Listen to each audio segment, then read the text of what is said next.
What paranormal experience convinced you that ghosts are real? Never really believed and not sure if I still do, but there were some odd happenings at the movie theater I worked at in college. One theater in particular was super weird. Every time something malfunctioned or generally strange happened during the day, it was always in that one. But more importantly, I was cleaning it by myself one morning, and it was completely empty, but heard a human-like groan 6 feet in front of me. Heard it again, same exact voice/sound, a few months later, but this time in the break room, and it was even louder and closer. Cut my break short and ran law. Then he did shit like slap the popcorn scooper off the machine to the floor, and one time my table was shoved really hard while I was working at it. Nobody was around and nothing could have fallen on it. Some events can be explained as logical happenings, but not those. Not sure what to think other than it's strange and might as well play along that it's a ghost law. Despite the occasional spookiness, the job was fun. It was only on very quiet, very slow days he'd make an appearance, but most days we were busy. It was always when you'd least expect him. I'd spend long late-night shifts until 2 a.m., almost completely by myself in some halls and theaters, totally creeped and ready for a show, and I'd get nothing. It was always like in the mornings/afternoons, when I'm minding my business, he decides to groan at me. Edit, just clarifying sentences better. I also had an experience with something moving on its own at an old house. I generally don't bother telling the story because it sounds too far-fetched, but basically a piece of furniture suddenly moved about 6 ft and blocked the door. I couldn't have moved it on its own, so it couldn't have moved that fast and with that amount of force on its own. I saw it move, and other people also has weird experiences, but I didn't ever see anything manifest. I don't know what to make of it. House was checked for carbon monoxide leaks, and there was an earthquake. I'm still convinced there's a scientific explanation to these kind of things we just are not able to detect yet, like dark matter, for example. I used to know some ghost hunters, and 2 of them, who I felt were trustworthy, had video from a house where a woman felt her recently deceased brother's spirit was present. The brother had been a baseball collector, and in one particular video, you could just make out a baseball card that had been sealed in some clear substance be moved on a coffee table, as though someone had turned it. Just that, just a little motion, but it clearly did move, and there was nothing to account for how it moved. The video wasn't dramatic, wasn't frightening, but it was, for me at least, inexplicable, as I do not believe it to have been hoaxed. I can't say it was due to a ghost, of course, only that I've no idea how this thing moved. Around 1 p.m., me and my brother was at a grocery store, and we bumped into one of his friends from high school. They greeted each other and made some small talk. I also said hi since we were schoolmates.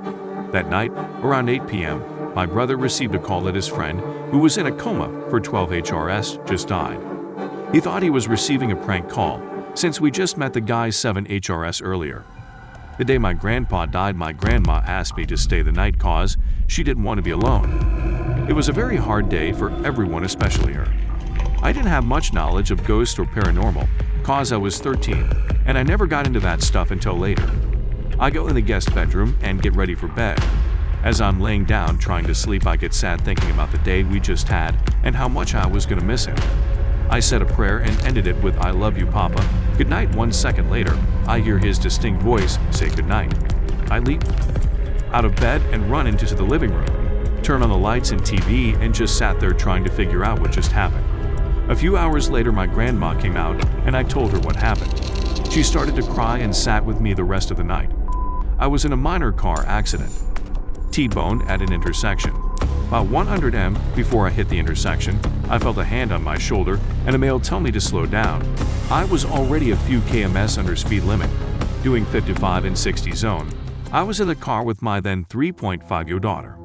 She was on passenger side in the rear and would not have been able to touch me through her restraints. Other car hit me at high speed in the front passenger side. If I'd been going any faster, my daughter would have taken the impact and not survived. A few days later, my very healthy and uninjured daughter was babbling in her bedroom. I went to check on her, and she told me she was just talking to Grandpa K. I asked where he was, and she pointed to the corner of her room. I figured it was just her imagination and walked away. About a week after that, she was at my mom's house and said, not verbatim, "Hey Grandma, Sonny says to say he is sorry he left, but he is looking after Mom for you. Grandpa K is my mom's dad. He died before I was born, and Mom never really mentioned him or her mom, also dead before I was born, when I was growing up. Grandpa K's nickname was Sonny. I didn't even know that until that moment. I was en route home from a 12-day vacation, driving a pickup pulling a fifth-wheel RV. It was about 11:00 p.m. on a Saturday night in late July, and I was about 2 hours from home, trying to make it home yet that night. I was in a very rural area, where there is almost no one living on about a 20-mile stretch of road. There is only one combination gas station / tavern / motel on here, and it's heavily wooded on both sides. It is county maintained and fenced at the tree line. The shallow ditches had been mowed, and the grass was about 6 inches. Hi. I only saw a couple of cars on this whole stretch of road. I was going only about 50 mph, because it is heavily populated with deer. I saw movement ahead, so I immediately slowed more. As I passed, I saw it was a young woman, tall, fit brunette, wearing a crop top, pleated skirt and stockings, walking with the traffic, just off of the shoulder. I immediately thought car trouble, though I had not passed a disabled car or fight with boyfriend / driver and was put out. I pulled to the side of the road, hit the emergency flashers, and grabbed the flashlight to check on her. When I got to the rear of the camper, there was no one. I looked around for her. There was no way she would have reached the back of the RV before I did, so she could not have been hiding there. She could not have hid in the ditches as the grass was too short. She could not have made it to and over the fence without a light in the little time it took me to get to the rear of the RV. I looked where she had been walking, and I saw no sign that the dew on the grass had been disturbed. I drove the rest of the way home with the hair on the back of my neck standing on end. When I stayed at my aunt's house for a night, I slept in a room that had all the furniture of my great-grandmother who passed away a few years prior, including the couch I slept on. At night, I woke up to the room being freezing cold, despite no open windows, doors, and the heating unit of the house working very well. Suddenly, I heard loud noises in the dark, and when I turned on the light, I saw my great-grandma's old sewing machine working on its own before it very slowly stopped and ceased movement of its compartments completely. After which I calmed down feeling cozy and fell back to sleep. To this day, my aunt and parents don't believe me. I was at a friend's place, a very old wooden high-set house.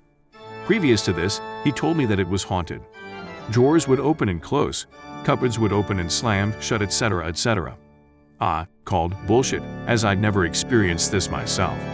Until one night, after playing WoW for too many hours and eating too much pizza, I decided to sleep in his lounge room, as he had a futon. I heard shoes walking from right to left. Slowly, they were ladies' shoes, much like the traditional witches' shoes, with the big single brass buckle on the front. They walked slowly from right to left into the kitchen, paced around, and walked back from left to right. I can still hear the steps to this day. They were heavy. There was also a scuff like the heel hit too low before the foot was placed down every other step. There were only the two of us in the house, and he was asleep in his room. I shat bricks and told him the next day. He said he heard it as well, and it's common. A few weeks later, he said that all the doors and drawers were opening and slamming shut, like something was losing its mind in the kitchen. After that, a mirror flew off the wall in the second bathroom and shattered on the floor, and everything immediately fell deadly silent. He never had any issues after that mirror smashed on the floor.